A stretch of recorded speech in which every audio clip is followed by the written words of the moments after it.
Hello, this is your host Akhil Navluri, and welcome to the brand new episode of the TechnoSpace podcast series. In this podcast episode, I'm super thrilled and honored to be connecting with one of the most eminent and prominent industry leaders of the IT space, Mrs. Kim King, who happens to be the founder of the company ITIL Consulting, and she's also the author of the book Ride the Riot, The Fixer's Guide to ITSM Health, and also she has had the experience of working with two big MNCs like Kyndryl and IBM in the past, and we're going to know about this as we go on into the podcast session. And she's based out of Vancouver, British Columbia, Canada. So, Kim, it brings me an absolute pleasure to to have you on this podcast session. So, Kim, how are you doing, and how are things in Vancouver? Post the New Year time now. The things in Vancouver are great. We don't have snow here, so we've been getting a lot of rain, which is fine. It keeps everything nice and clean. And thank you for inviting me onto your podcast. I appreciate it. All right. That's good. So you have given me a complete, heads up about, how things are going on in your city in Vancouver. So that's pretty good. So, Kim, without any further ado, let's kick off with our podcast segment. All right. Okay. So, Kim, can you give me a timeline, of your journey in the IT space? Sure. I started off teaching computers probably when I was in my mid-20s. And from there, I was asked to join IBM as a service desk analyst full time. And so I thought it would be a good opportunity because instead of being able to tell people what to do all the time standing up, I would be able to sit down and tell people to do. And so it allowed me to also get a really good understanding of how the whole of the IT organization worked. Because, of course, your main goal is to be able to do Yeah. incident resolution, and you need to know which teams can actually help you to resolve your tickets. And so that was a really great starting point, and I got to meet a lot of great team members, great technical people, great people that worked on the accounts, and it gave me that overview and that big picture, which I found out later was very useful for IT service management, because you need to have the big picture of what's going on. Working in a silo type of environment doesn't work when you're working in IT. That's And right. so that's Absolutely. that's where that's where I started out. Amazing. That's good to know. So, Kim, when you started out, teaching computers, did you ever envision that, this is going to be your future, that, IT is going to be your next step in your life? Never, never. No, I enjoyed teaching computers. I enjoyed teaching. My children were young at the time, and so it allowed me a lot of freedom. And my husband at the time was in the Air Force, and so we were moving around a lot. Hmm. And so teaching gave me the opportunity to kind of pick up and move from one city to another city. And when I did need a full-time job, the opportunity at IBM became available, and I took it, and it was quite a learning experience because I hadn't had any experience at all working in an IT environment. And so it was quite the learning curve, but it proved to be a very reliable, very enjoyable, and very, very challenging career. All right. But as they say, right, you never look back, and and the rest is history, and you're doing really well now in the IT space. The rest is history. I love it. So the work was kind of chosen for me based out of a necessity to have a full-time job at that time, raising two small children. By that time, I was a single mother, and so that's where the necessity came from. And never in my wildest dreams did I think that I would grow with the career or that I would enjoy it so much that it would ever become a passion for me, which is what did happen, and it did become that passion for me. That's amazing, Kim. That's really good to know, and that's a beautiful timeline of yours. Now, would you like to, shed some spotlight, into being the owner and, the senior ITSM, slash ITIL consultant for your company, KIT Consulting? Sure. So CAKE IT CAKE stands for Create a Kinetic Environment, and that's what you need to do in any type of environment, particularly IT, because things change so quickly. And so you always constantly have to be moving forward to adjust to the new tools that are coming in, the new processes, the new compliance and security regulations that we're always getting bombarded with. And so that's where the name Cake came from. And it came from having actually worked on a very difficult project down in the US while I was working with IBM. And after coming home, I came home on my birthday, which is October the 8th. And my daughters, it was about quarter to midnight, so it was still my birthday. And my daughters had had cake for me. And I thought, you know Oh, what?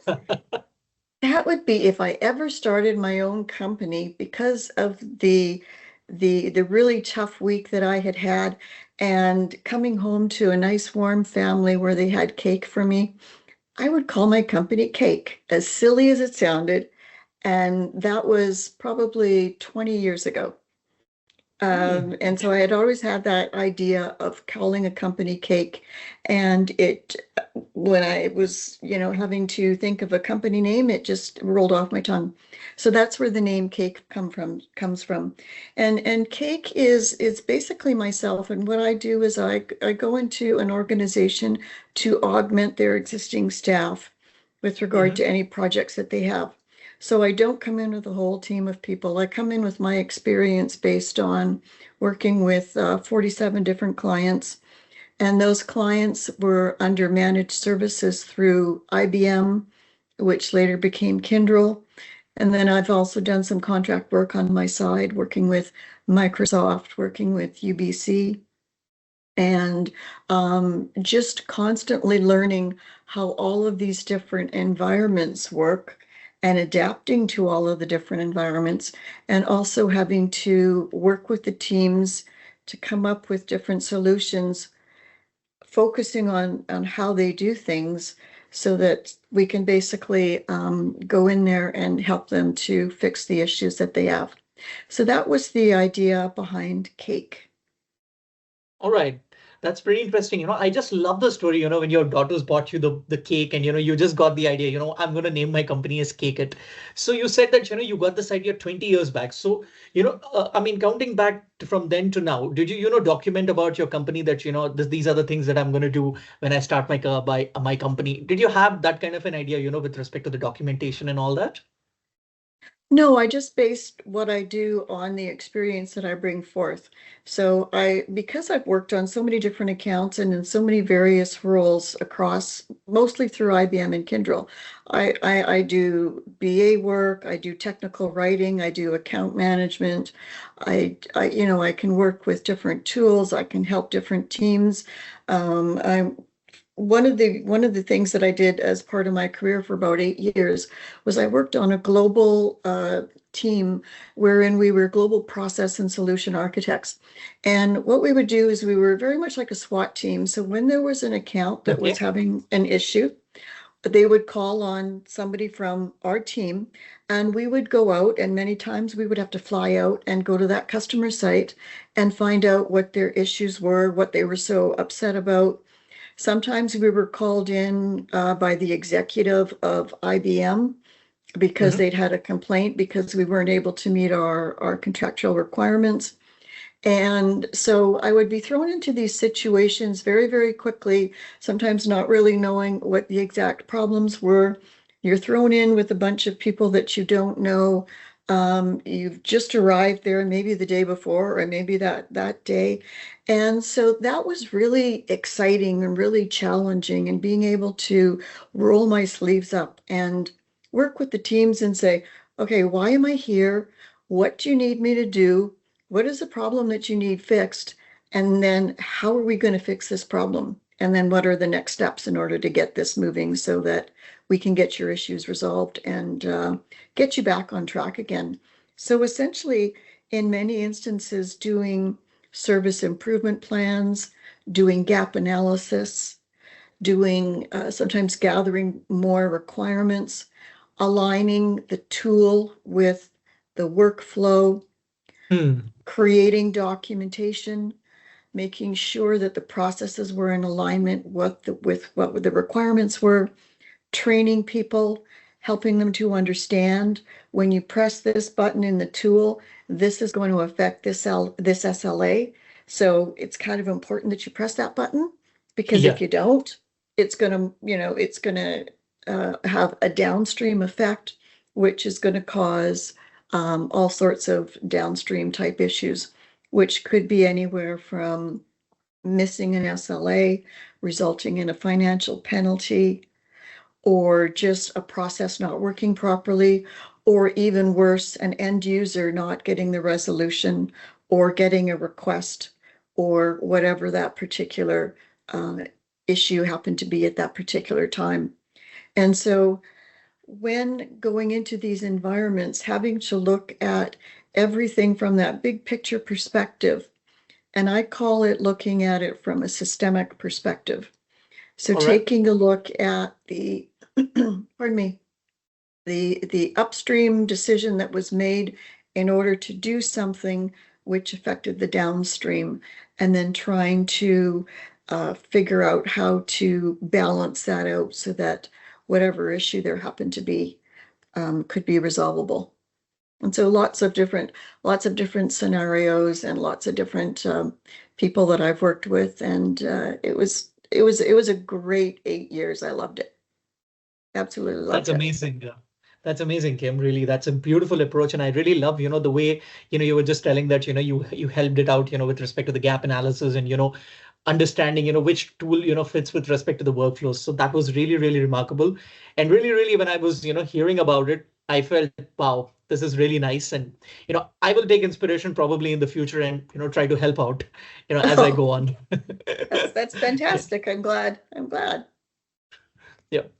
So that's pretty much good, Kim. Now, can you give me an overview about what your company KKIT Consulting is to the listeners? And having said that, which sector slash industry, I mean regions, it is currently focused on? There aren't any regions, there aren't any sectors. I've worked in both public and private sector because IT is global, right? And the Yeah. processes are global.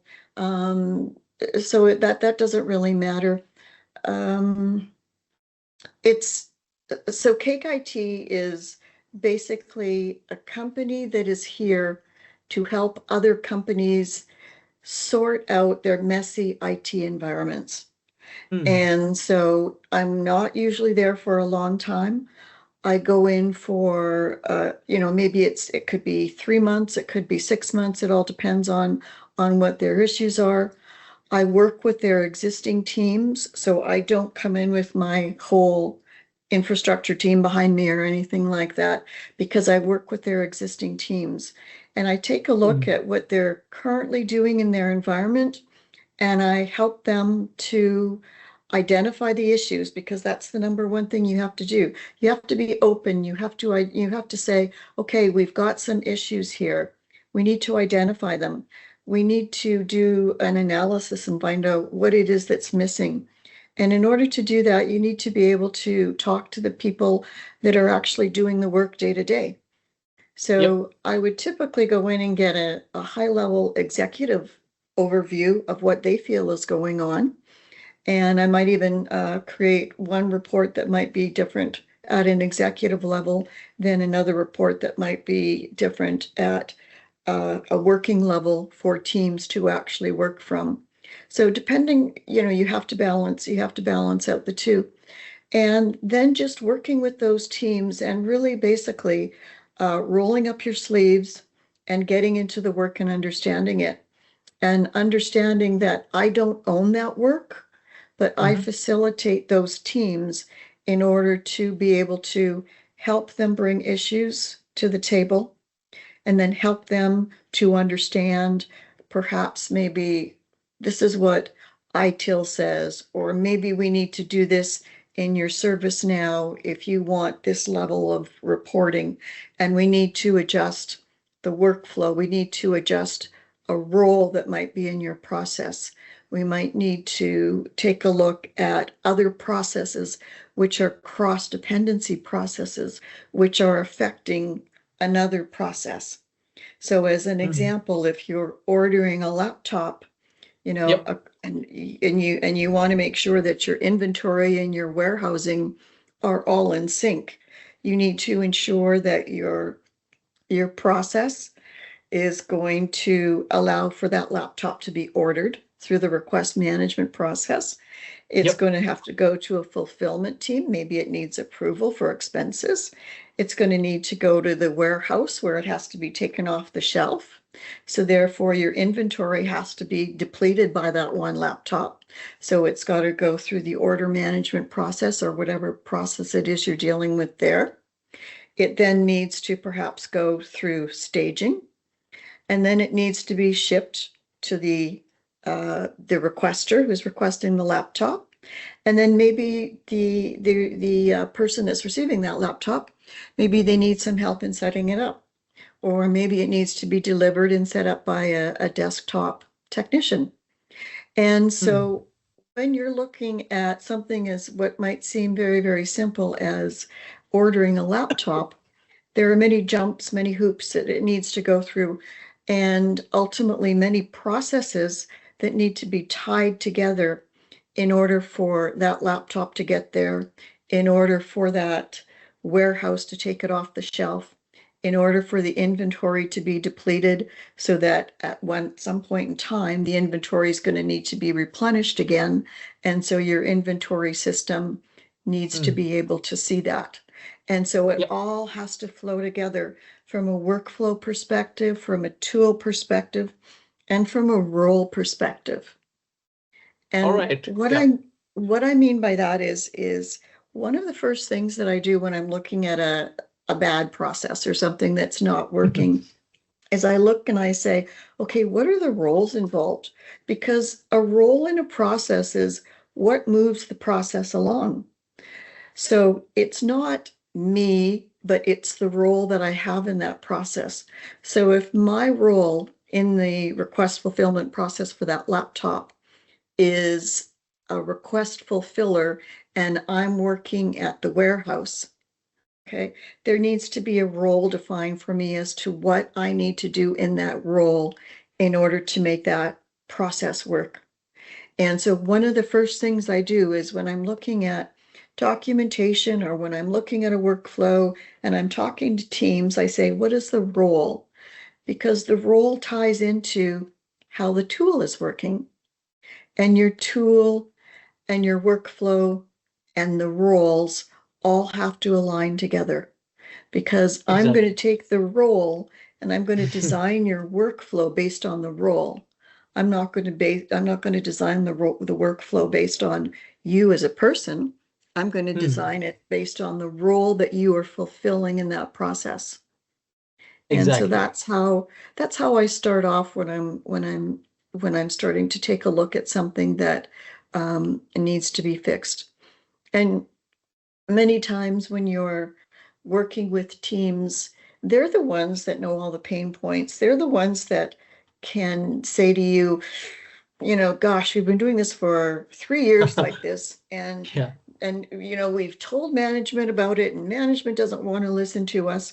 So that then gives me the opportunity to then say, okay, I can see your point. Have you tried this, this, and this? Yes, it's workable. No, it's not workable. These are the steps in order for you to want to accomplish that. If you want to fix something, if you want to fix that pain point, let's identify it, put it down in the gap analysis, identify what's the risk of doing it or what's the risk of not doing it. And then what I do is I take things a step further. And oftentimes with accounts, if they're willing to do this, I expand on the problem management process. And so I say, even though it's not an incident, which typically you're going to open up a problem ticket if it's a recurring incident, or if it's a known error or something like that, I say, why don't we expand your problem management process out and let's identify this as a problem that needs to be fixed, and let's use the tool. And so for one client in particular, they were very, very keen on doing this. And we were able to take their existing current problem management process and expand it across the entire organization. So we were able to capture infrastructure problems with the service desk, process-related problems, skill gap-related problems. And the nice thing about this is we were able to put them into one tool, which identify, and we were able to categorize them because we were able to go in and customize and configure it. And so every month when I would go in front of the executive team, I would say, these are all of the problems that you have in your environment. Hmm. What are we going to do about them? And then from there, that would feed into a continual service improvement plan. Okay. Or sometimes it would say, well, you know what? Next year, within our roadmap or in our annual operating plan, we're going to be implementing Windows 11 as an example. So that's Okay. going to eliminate that one particular issue that you're bringing in front of us here. So why don't we put that one on hold? Hmm. Or no, we're aware of that particular issue and it's too expensive to fix and we don't have enough people that are actually experiencing that problem. So we've made the decision to just build a workaround or Hmm. build some documentation that will help the end user if they experience that particular issue. And so treating that problem management process just as you would as if you were applying it only to incidents, but applying it across the organization. And you wouldn't believe the uh, how beneficial that is when you can walk into your monthly operations meeting and show the report and say, this is all the stuff that's going on in your environment. It's right here. What can we do about it? Yeah. And it's Yeah. at the executive level and it's also down at the work stream level so that both teams have input into it. Now, All there are right. certain parameters that you put around that. You have a problem manager who manages the problems because not everything, they take a look at it and they determine whether it should be a problem. But that's something that is very useful for organizations is to be able to expand upon problem management beyond the Absolutely. ITIL, beyond the ITIL definition is what I'm suggesting and what I promote. Yeah. That's a clear explanation, Kim, about the process. I really am, literally like, blown off by that, by that complete, scenario, understanding and everything. Now, Kim, in the start of the conversation, you told me that, you create the reports, from executive level to different, C-suite levels. So I just wanted to understand, do you, use any business intelligence tools like, Tableau and, Power BI, to get the reports? Yes, yes, I do. Um, I'm not very good at using those types of tools, so I have team members that help me to do that. And Okay. so and I'm not very good at Excel or writing macros or anything like that. But I've been fortunate enough, and IBM had the infrastructure behind that to be able to support that. So very much working with all sorts of different types of tools, like a predictive analysis type of tool, so I could get an understanding of what's going on, Yeah. always looking at tools that are because when you're managing an IT environment, so when I would work in the capacity as a delivery project executive, which would be the same as a service delivery manager for other organizations, I would be responsible for the whole of the account. And that would Yep. mean ensuring that the infrastructure is working properly. So looking at those performance and capacity reports, looking at the availability reports, um, trending, being able to look at the predictive analysis reports, like what do you see happening? So definitely using all of those tools to be able to give me some extra information that I would need as to what was happening in the environment to try to be proactive. And that's really what you want to be able to bring forth is that once your environment is stabilized, so typically you walk into an environment and it can be very chaotic. Let's stabilize first. We utilize the reports, we utilize the tools, we utilize the people and what they say, and we get the big picture view of what's going on. And let's Yep. stabilize, and then let's bring in new things that can happen and Yeah. that can make things. I shouldn't say that what can happen, that's a bad choice of words. Let's then start to bring in new tools. But the important part is to stabilize first. And so a lot of what's going on now is that I see is organizations, up to 80% of organizations now are bringing in AI tools and they're Yep. bringing them in at an enterprise level.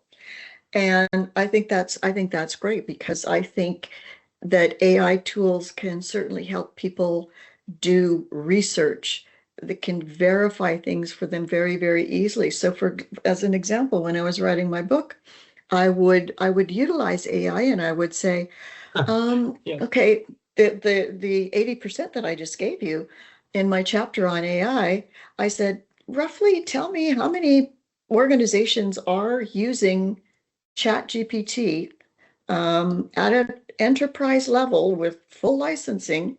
And it came up with, and I said, and I need sources. You can't just tell me off the top of Yeah. your head. I need a Yes. source, Yeah. whether it be from Harvard or whether it be from, Forbes magazine or whatever.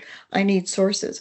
And so to be able to utilize AI like that saved me a lot of time.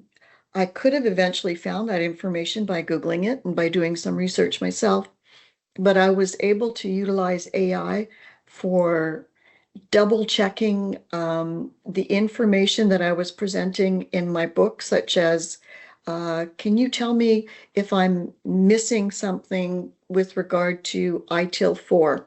Because right now we're moving from ITIL 3 to ITIL 4. I'm more of an ITIL 3 kind of a gal, but I do understand what's going on with ITIL 4. So I would use it to cross-reference back my knowledge that I know from experience back to the theory that ITIL 4 is presenting, which is very, very popular now. So a lot of people are getting their ITIL 4 master's certifications. And I wanted to Right. make sure that I could understand that to give a fuller picture of how I represented ITSM in my book. And so it was very useful for things like that. That's amazing. You just gave the hint about your book.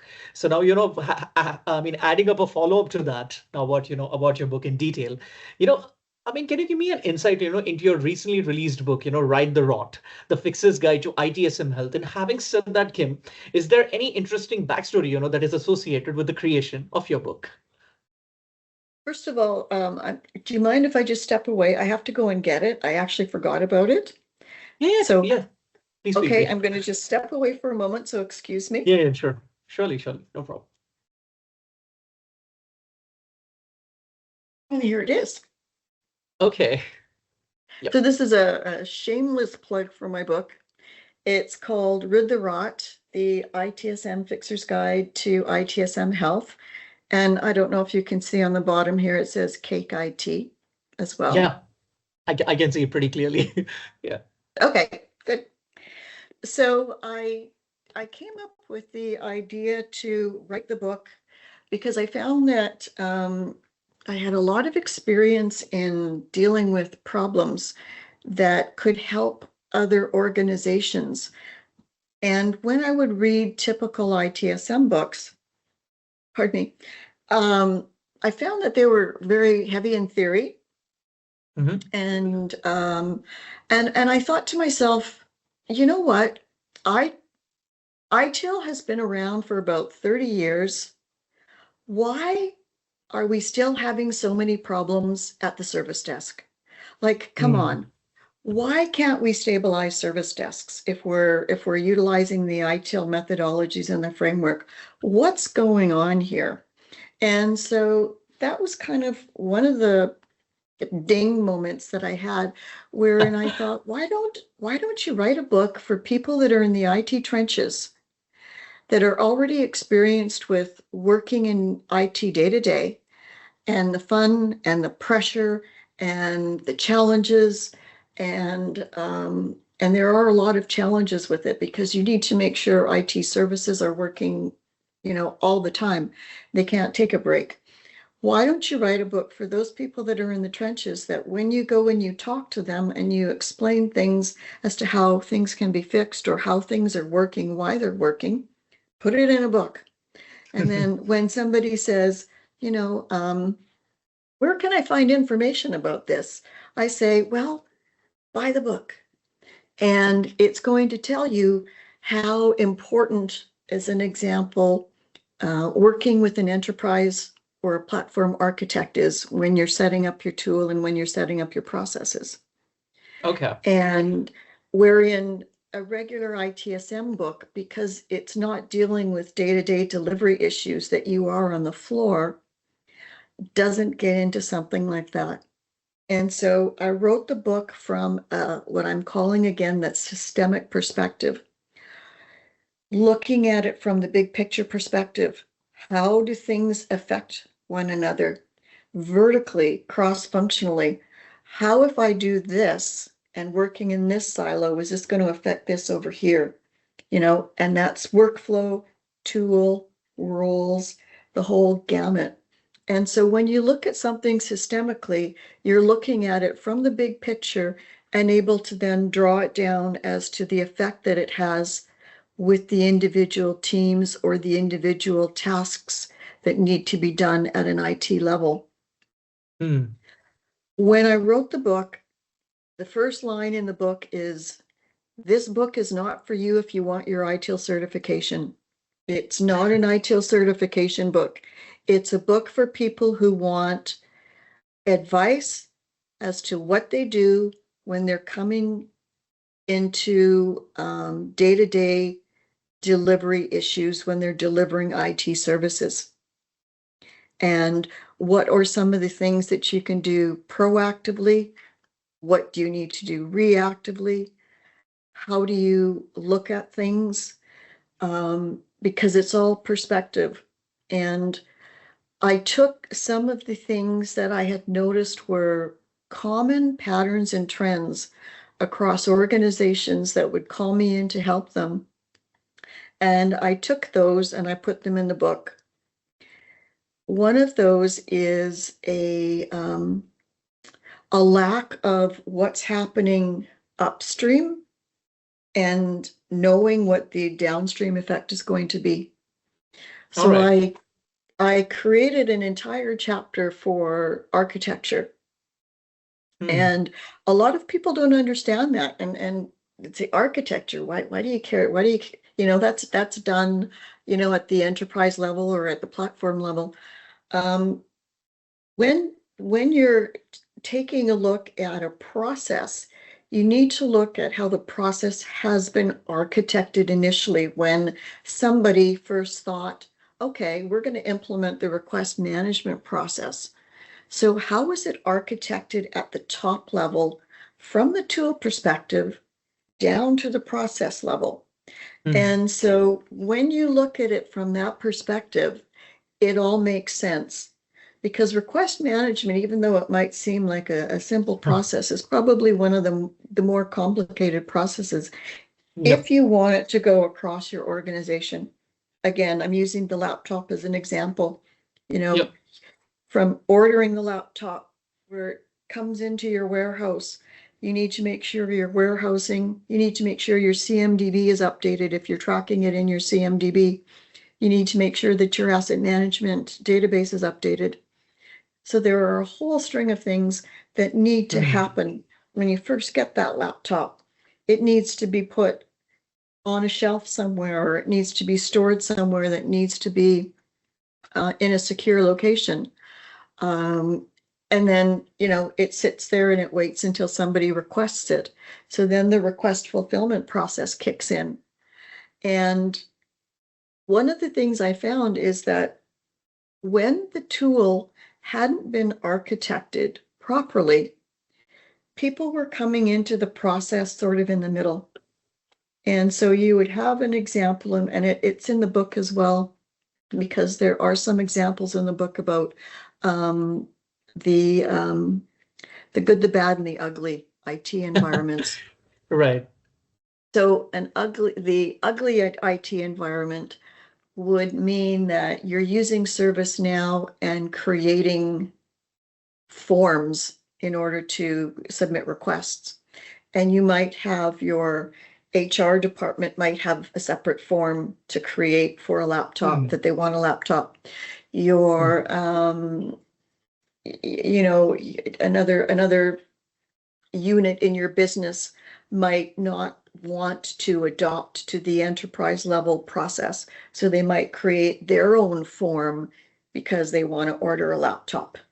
And so what you have is you've got an organization with hundreds of different forms, which are coming in the middle, wherein actually you should be following an enterprise level request management process, because your request management process is going to allow you to order the laptop. Your service catalog is going to sit underneath there. It's going to allow you to, for example, extend it a little bit further if you need to order peripherals.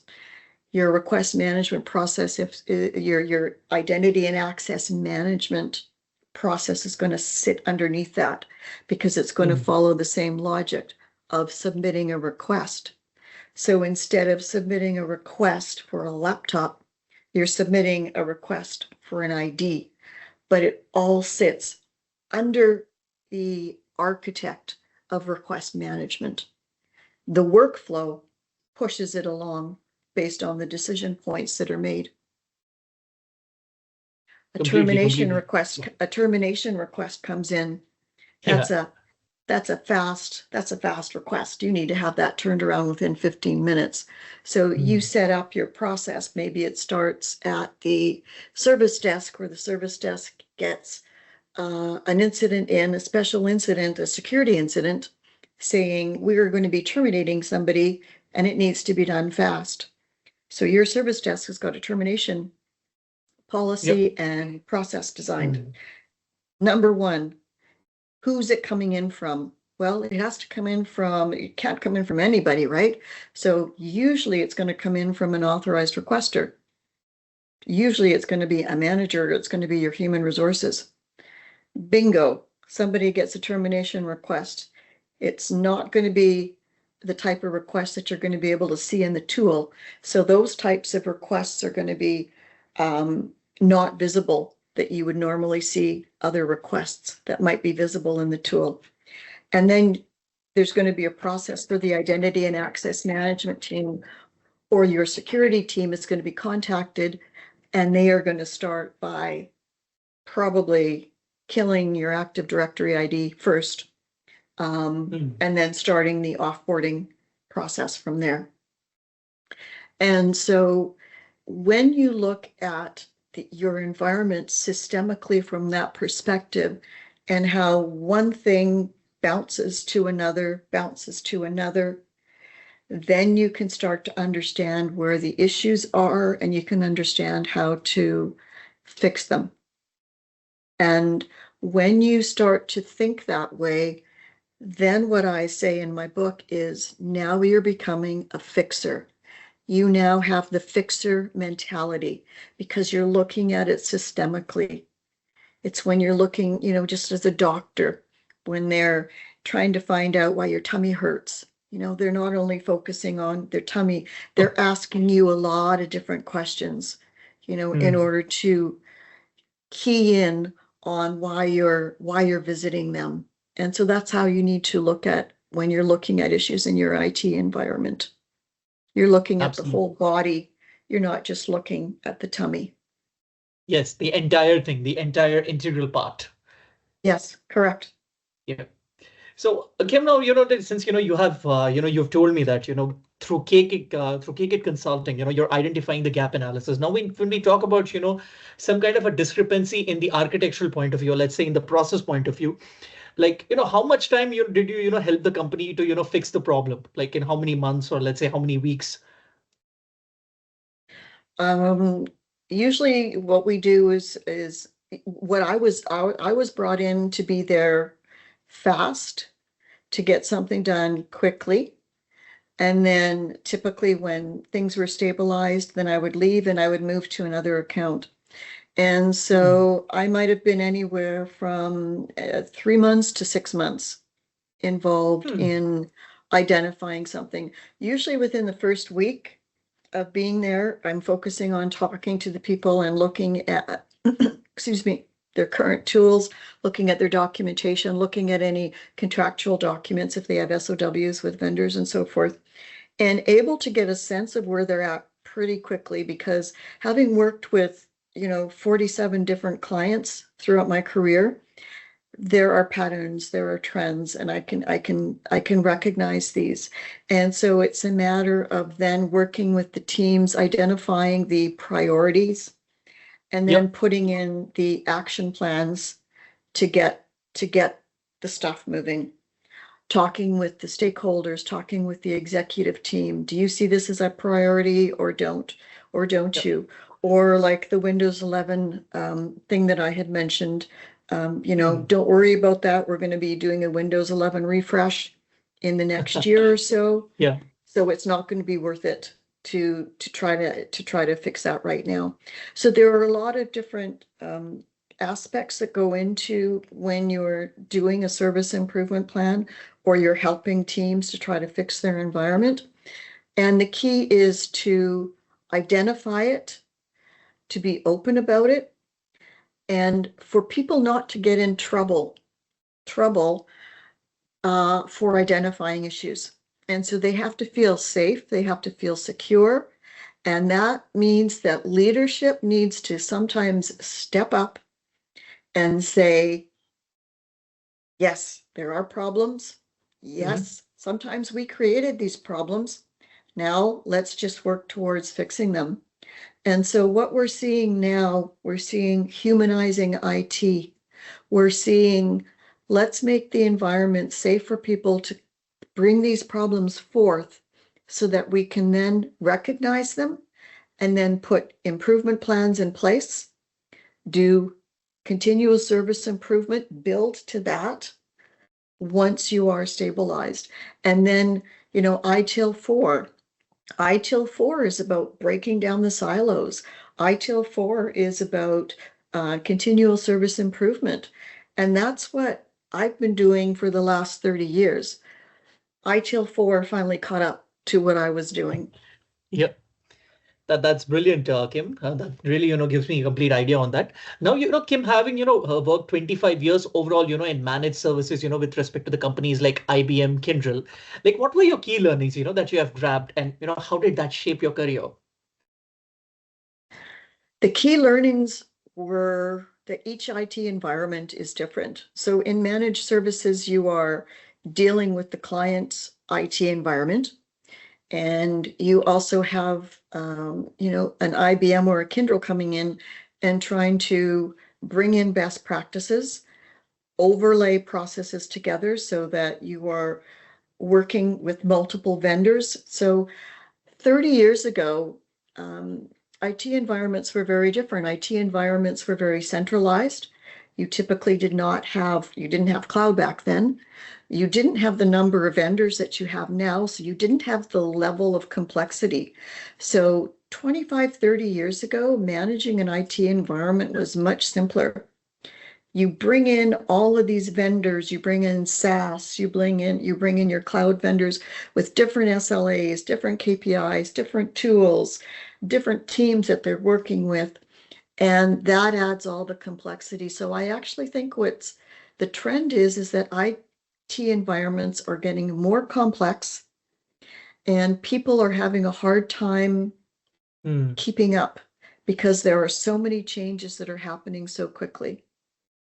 And we're seeing burnout. We're seeing people are getting tired. They're taking more sick leave. We're seeing experienced people leaving, and due to ageism. So we're seeing experienced people that are being told that they want younger people in the companies. And I think that there needs to be a balance. You need to have a balance of experienced people with young, fresh ideas that come in. And that's the best balance that you're going to have. So IT organizations right now are going through so many changes, and I think it's going to be more challenging. And I think that the ITSM practice has to grow because the ITSM practice is your umbrella, which ensures that everything is working underneath that umbrella. It's keeping the rain out from coming down and pouring onto your IT services, wherein you're going to have a flood and you're not going to be able to know what to do. So ITSM can only move forward, in my estimation, It has Agreed, to. agreed, Kim. Yeah. That completely summed up the point for me, Kim. Now, Kim, when you started out, in your journey, let's say 20 years back, or let's say 30 years back, with big MNCs, like Hmm? what was the software development lifecycle model that you were part of? Was it the waterfall model, or was it like something related to agile? It was always both. I think it's always both. It's just within the last, I don't know, maybe 10 years wherein people started taking courses on waterfall and agile. But depending on what you're working on, how fast you need to get something done, whether something is going to be done in sequence or whether it's going to be done out of sequence or whether something needs to be in a phase, it all depends on, the methodology that you use can vary. Um, I was always in delivery. I never did a lot of software development. Mhm. And so we were taught to utilize those methodologies from a delivery perspective, not a software development perspective. I use an agile approach in that um, when I'm looking at something, whether it's helping to redesign a tool or to align a tool with the process and to make sure that it's going to work together, stop, test it, make Mhm. sure it works. And then, it's a very easy concept. So it's not as if it's a new concept. It's just making sure that things are going to work as you go along. Pardon me, and that's something that I've done throughout my career. Completely. Yeah, that completely explains my answer. Whatever question I just posed to you, Kim. Now, Kim, in the start of the conversation, you told me that many people are getting burned out because of the complexities in IT and with respect to the IT work life also. Now, what is the advice that you would like to give to the people who are completely feeling that they are burned out? I think the advice is that leadership needs to take it seriously and stabilize your environment before you keep bringing new things in, which are going to burn out your techs, which are going to burn out your end user group. The end user group is burnt out itself. They're like, oh my gosh, now I've got to call the service desk because I don't know how to do this. And the service desk Mm. doesn't know how to do it because they haven't been properly roped into the project that rolled it out, 3 weeks ago. And so they're not familiar with it. So then you have an end user that's burnt out, and end users do get burnt out. They're sitting there going, oh my gosh, not something new that I have to do. Another new tool that I have to learn. Another Yeah. something else that I have to set up, and it's not working. And I've got to call the service desk. Now I've got to use the chat bots. And I can't stand the chat bots because they just take me around in a circle. And I can't call Yeah. somebody at the service desk because they want me to use the chat bots or they want me to do this. And so IT organizations and leadership are pushing things so quickly that everybody in the organization is getting burnt out. Mm. And so that's the trend that I've noticed. And I would open that question up to any of your followers and listeners. Are they noticing that same trend from the end user perspective? So you need to take a look at your end user population and how they're reacting to all of the changes as well, because it's tough. It's tough when your computer doesn't work and you've got deadlines and you've got to use a new tool that hasn't been configured properly, or you've got to use, a new process that nobody understands what the next Yep. step is. So That is true. That is true. Yeah. that's a question I would pose. I'd love to hear what the answer is out I think, there. in the comment section, we will definitely get, responses from people, once the podcast goes live. And I think, when they're done, when they're, ready with the comments, then I'm gonna, pass it on to you, Kim, and you could just suggest them that, these are the things. And if you want to write them back, maybe, you can go better with this. This is a right approach, whatever, let's say, the user number one has written, first comment, and you could say that, this is a good approach, but I think, you could just write it back stating, yeah, this is the alternative approach that you can use. So probably that would be the better thing to do. Yeah. Okay, okay, sure. That's pretty much good, Kim. Now, Kim, would you like to, share your experience of, helping the companies and, business integrating, the human side, the broken processes, the stalled initiatives, and the tools as well? So it's a combination, and another thing about ITIL 4 is thank goodness we're starting to see organizational change management coming into the organization.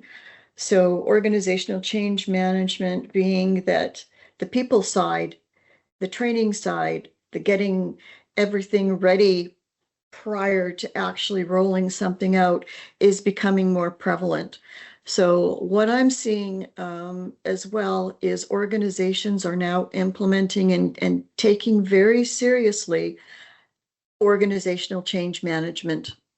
And that's, I think, an up and coming type of a role for people who might want to, if they're looking for a career and they enjoy working with people and they enjoy helping people, that would certainly be, I think, a very good career path for somebody who enjoys that type of thing, for somebody who enjoys training and helping to explain how things work. And so organizational change management is the discipline that organizations are now starting to realize that they need to have put in place. They can't just take a project and say, here's 65 pages of how you use this particular product and what you need to do about it, and expect people to just get it and to use it. So organizational change management helps that process. Organizational change management works with leadership and says, nah, you can't do that. We need to make this better. We need Yeah. to make this easier because you've already got too many stressed out people out there. So let's make this easier. Let's make it better for them, and let's make it work better for them so that they're not going to have to struggle. And if they're not struggling, they're not calling your service desk. They're not flooding your service desk with calls, because things have been thought through.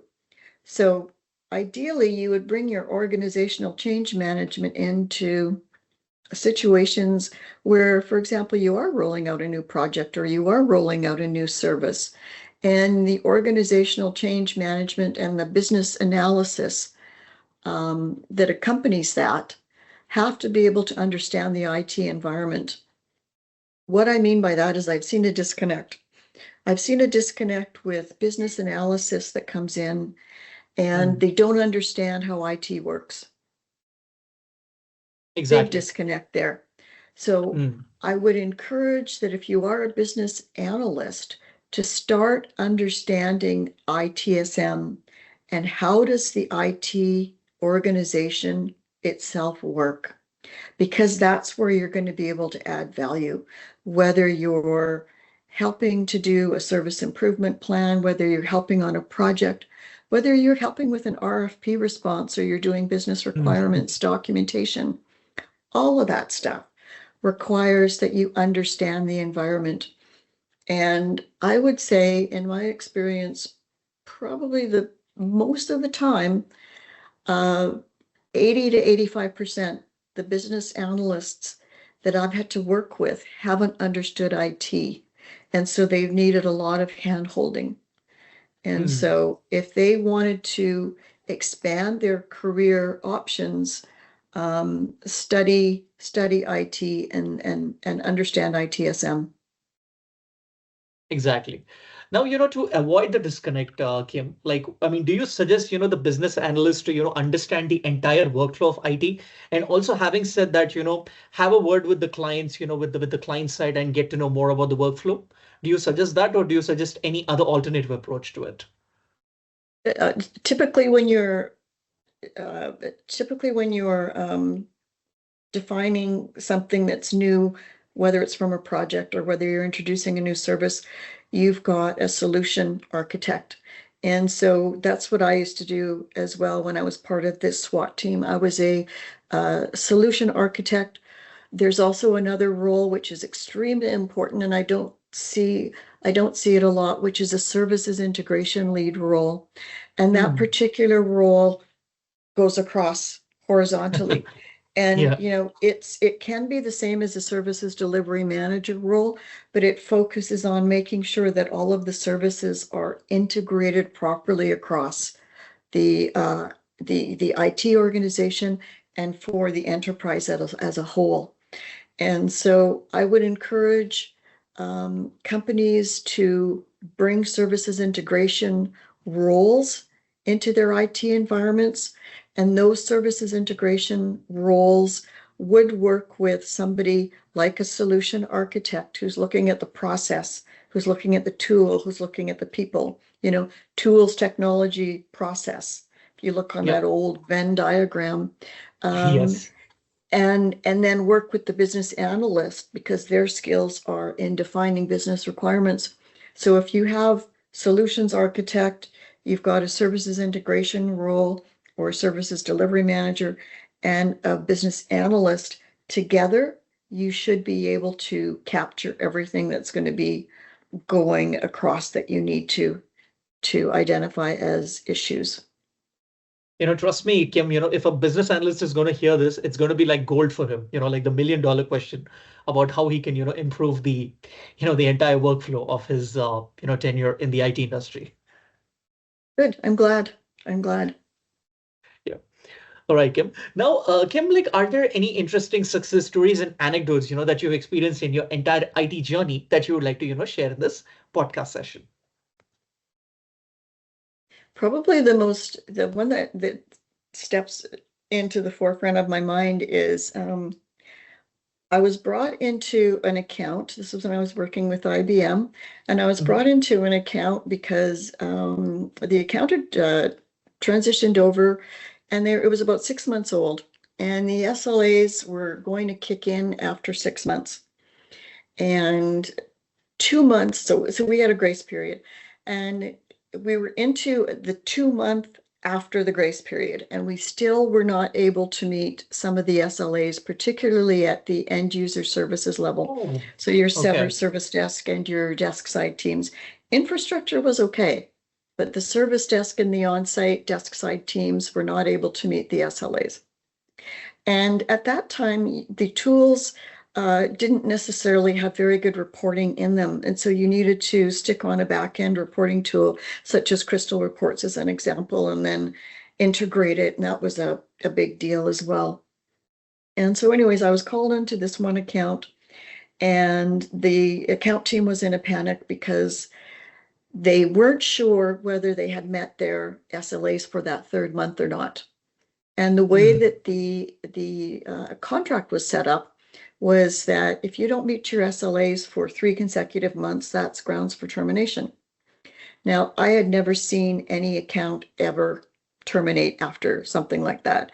What normally happens is IBM takes the hit, we pay the SLA penalties, we put a plan in place so that we can get ourselves to a green status, and then we move on. So the executives from both sides work on it together. So I had somebody else working with me, and as I mentioned earlier, I'm not the greatest with Excel. And so this person was, and we did the ticket dumps, and we went through every single ticket as to whether did it actually meet the SLA or didn't it, and why didn't it? And we did a deep down analysis on it. We ran it against to see if it actually had met the SLA. And so we had all of the raw data. And we knew that this was the third month, and we knew that it hadn't met the SLAs. So I went to the account manager and I said, I'm sorry, we haven't met the SLAs. What are we going to do here? And the account manager said, don't worry about it. Would you mind presenting the report to the CIO? He's coming in next week. And the Mm. CIO was on the East Coast and I'm on the West Coast. And I thought, oh, okay. Um, I'm not associated with your account, but his reasoning was you understand how the data was collected, you understand how the data was reviewed, and we're going to go in there and we're going to have the raw data there, and we're just going to come clean and say, no, we didn't meet the SLAs. So I figured, okay, fine. This is the strategy that the account team wanted to take. Yep. And so the day came, and I think the meeting was for 1 o'clock in the boardroom, and we brought in a nice little plate of donuts and so forth. And we're sitting Yeah. around, and all the reports are sitting there, and the CIO walks in, and he's introduced. And I open up the first page to the report, which is the executive summary, and it also states whether we had met the SLAs.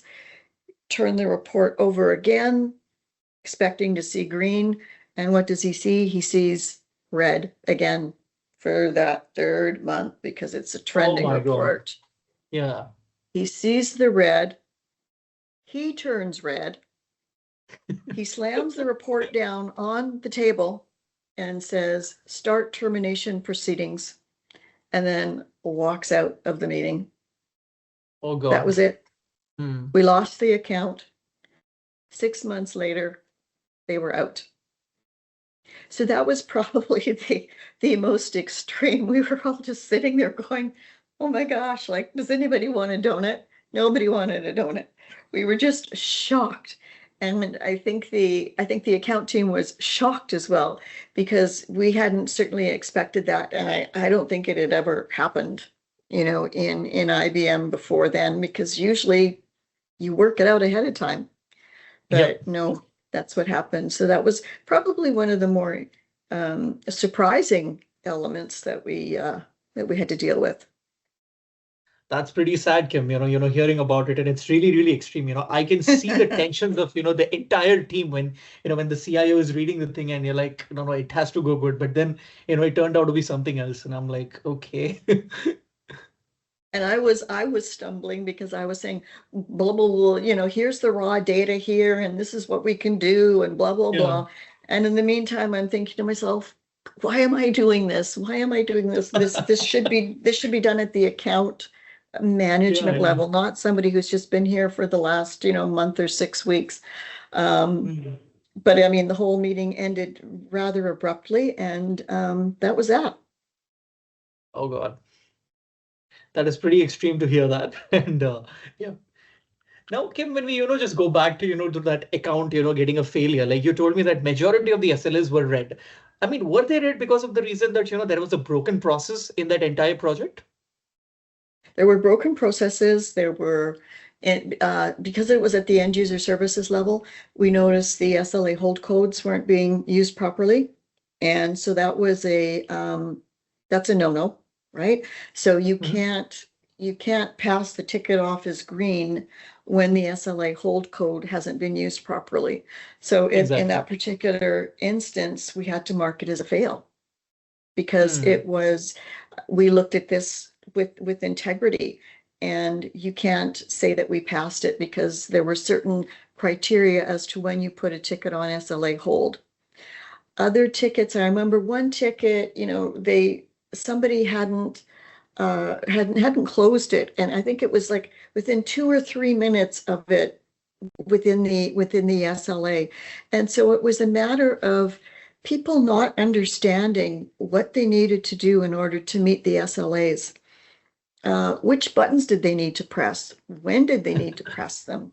Yeah. The SLA hold code was a big deal there.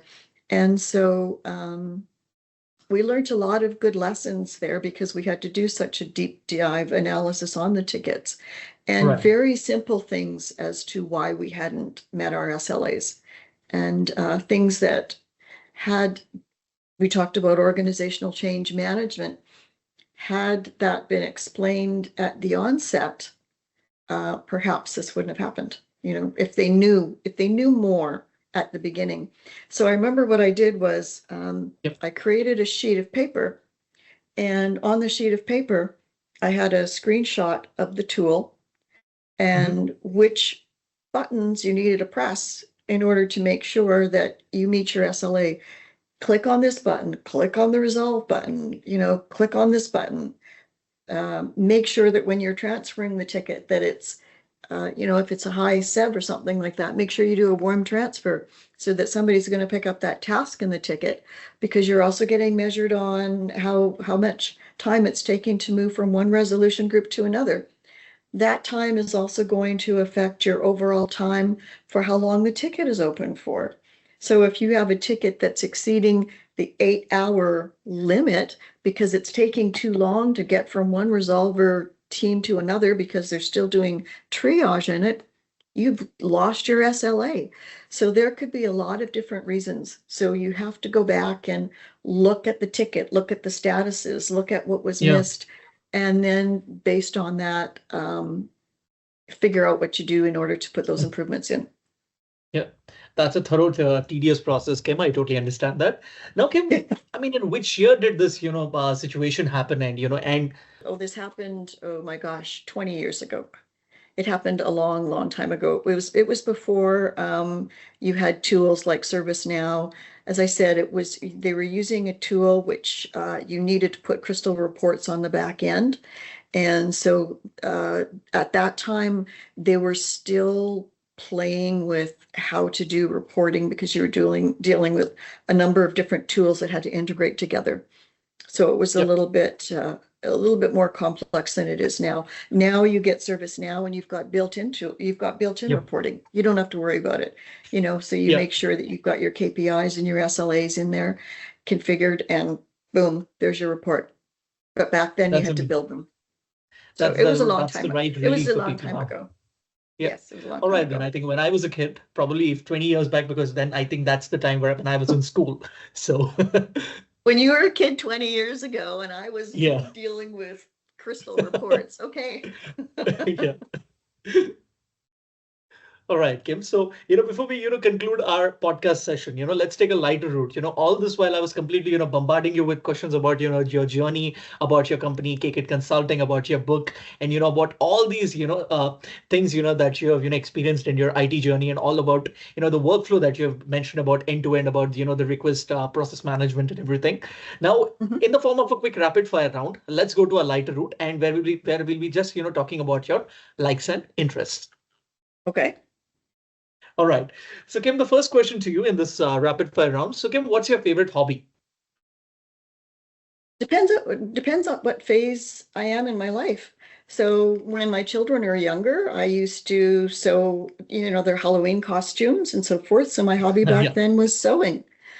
Okay. At this later stage in my life, when my children are grown, I've got 3 pets. I've got 2 cats and a dog. So I spend a lot of time taking my dog down to the beach and reading and doing different things. So I'm not very good at doing things like crochet or knitting or pottery or anything like that. So writing is a hobby. So I wrote Rid the Rot, over the last 6 months.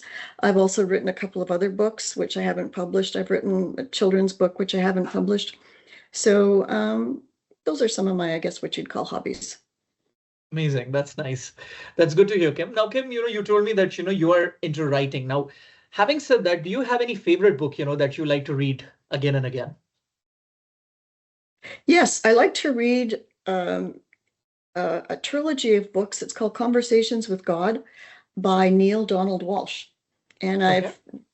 this trilogy of books, I'm not sure when they came out. I was introduced to them about 25 years ago.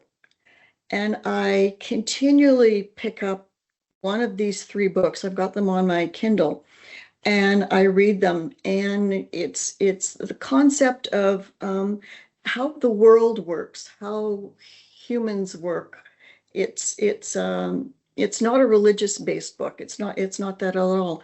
It's a book that just sort of explains how everything works, at the universe, cosmos, Yep. spiritual level. And so I really enjoy those books.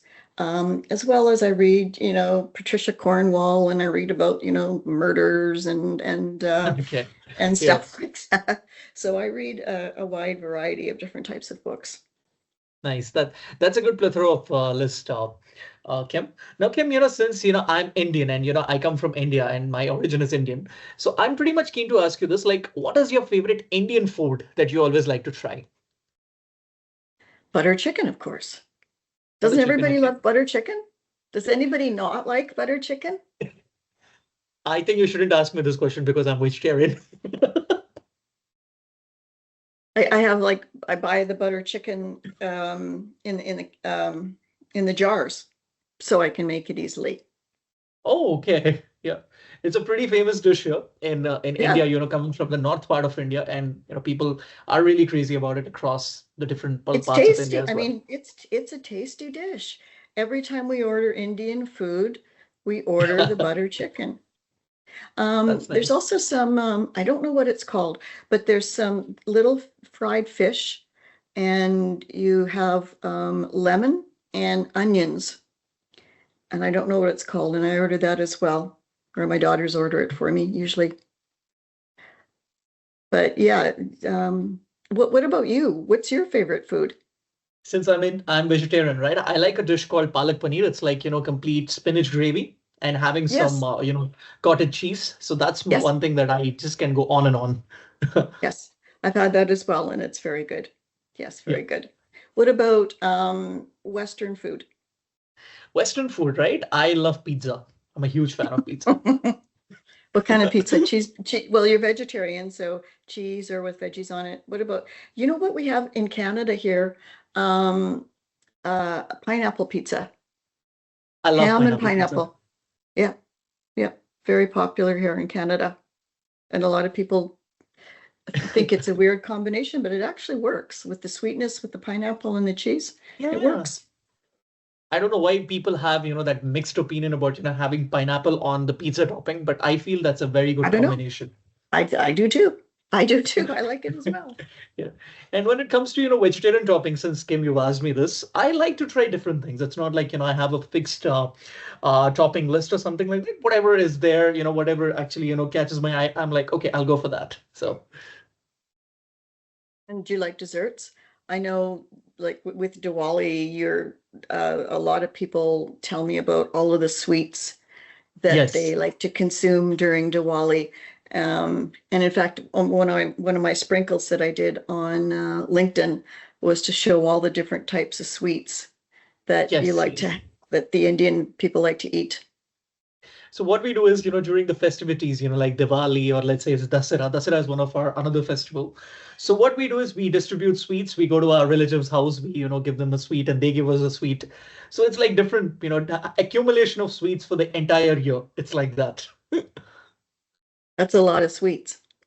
Yeah, lots of sweets. And my sweet happens to be something called jalebi. It's like, a complete twister kind of a thing. And I love it. It's very glacy in nature, but it's a lovely sweet. Oh, nice. And do you enjoy cake? Do you like cake? What's your favorite kind of cake?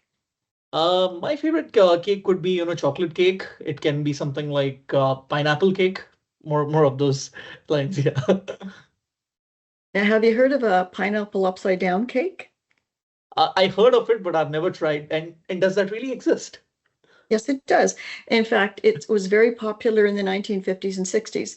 And so the Okay. pineapple is actually on the bottom of the cake. And so when you take the cake out of the pan, you flip the cake over so that and all of the caramelization from all of the caramel from the pineapple, sorry, drips down onto the sponge. And so that's why it's called a pineapple upside down cake, because you That's flip a it pretty over interesting from the one. pan. I've I I've probably had it. As I said, it's an old recipe that they used to Yeah. make way back in the 50s and 60s. Yeah. Hmm. That's pretty good. I think, the first time I've heard it, it's not a myth for me then because I've heard this name a couple of times, but I don't know where I heard it, but I did hear it somewhere. Yeah. So you've broken the myth for me now, Kim. So yeah. Maybe from an old TV show or something like that.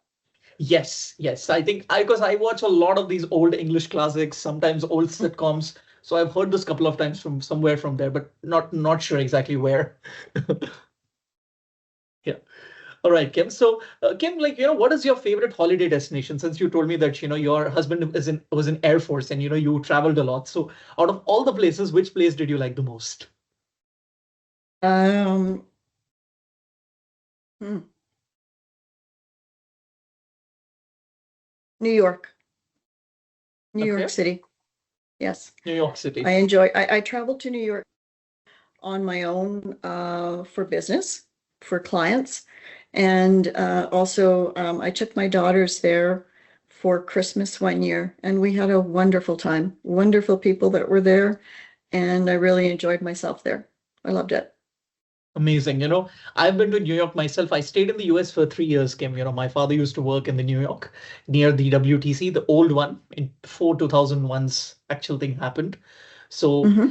me, my mom, my father, we used to go down there. I used to live in New Jersey. We used to take a 1 hour Okay. train with the, through Yep. the Amtrak, and then we Yep. used to go to New York. So I have very vivid memories that I remember of that because I was 4 or 5 years, but yeah, pretty good experience again.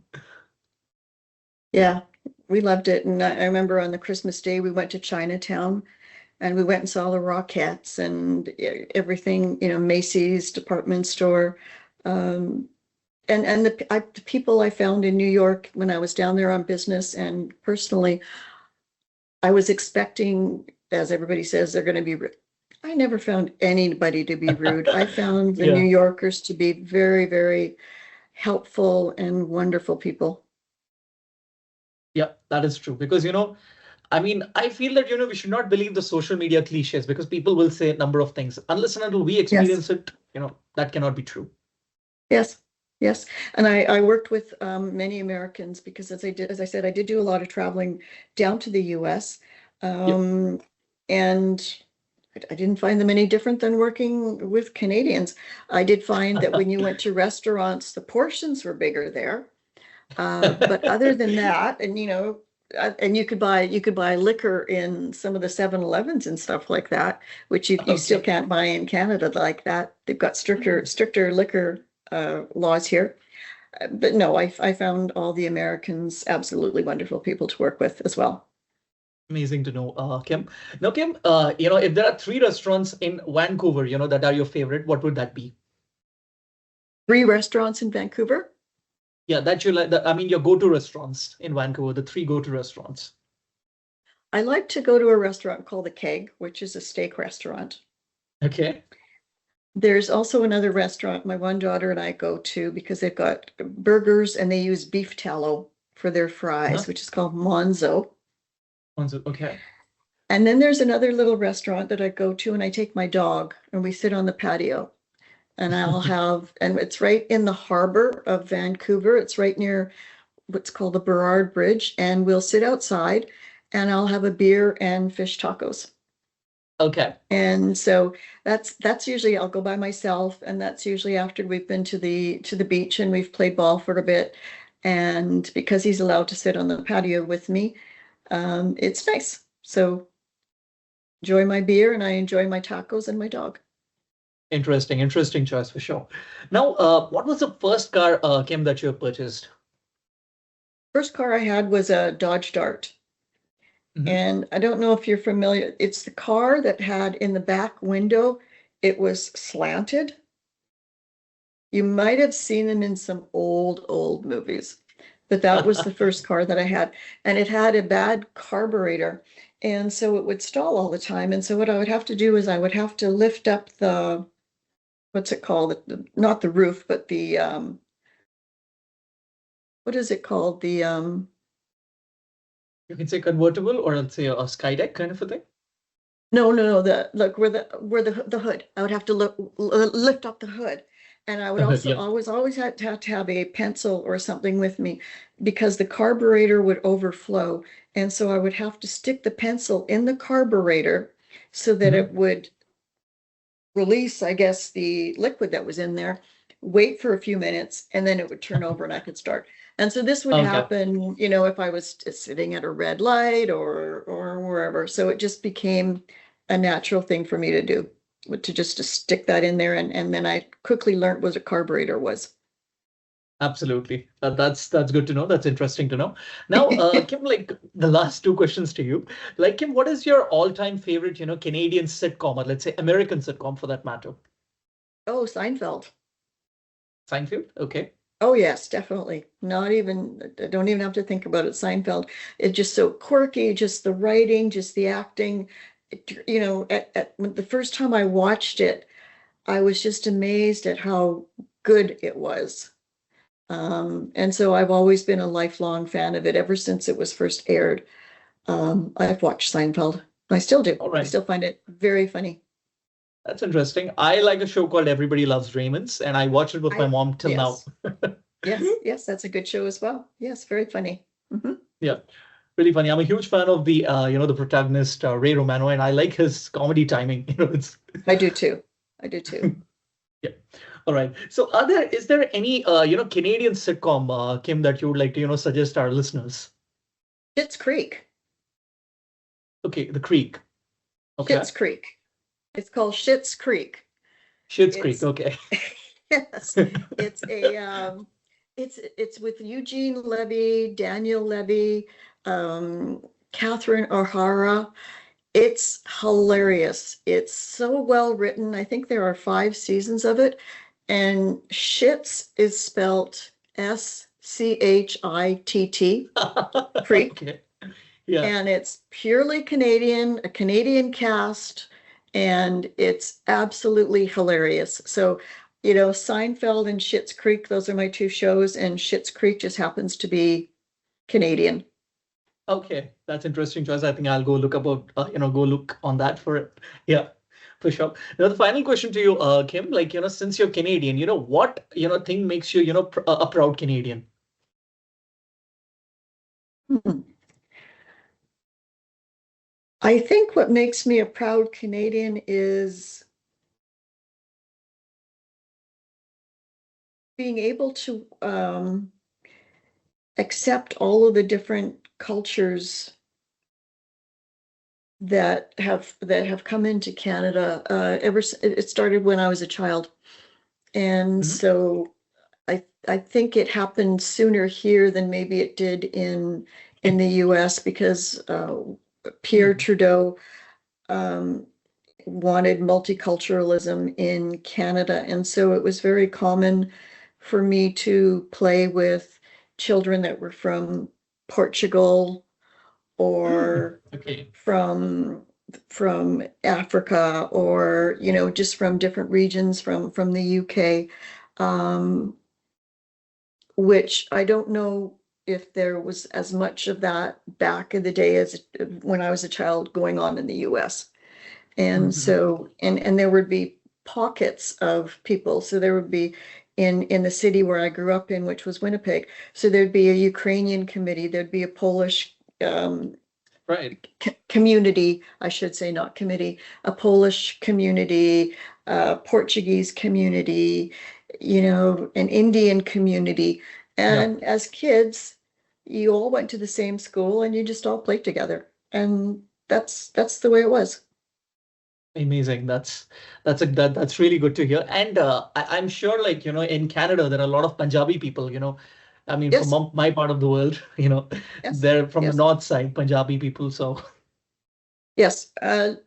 And more Punjabi people and would come in a little bit later. I was referring to my childhood more, where there was more probably European, Ukrainian, Polish, Mhm. African people coming.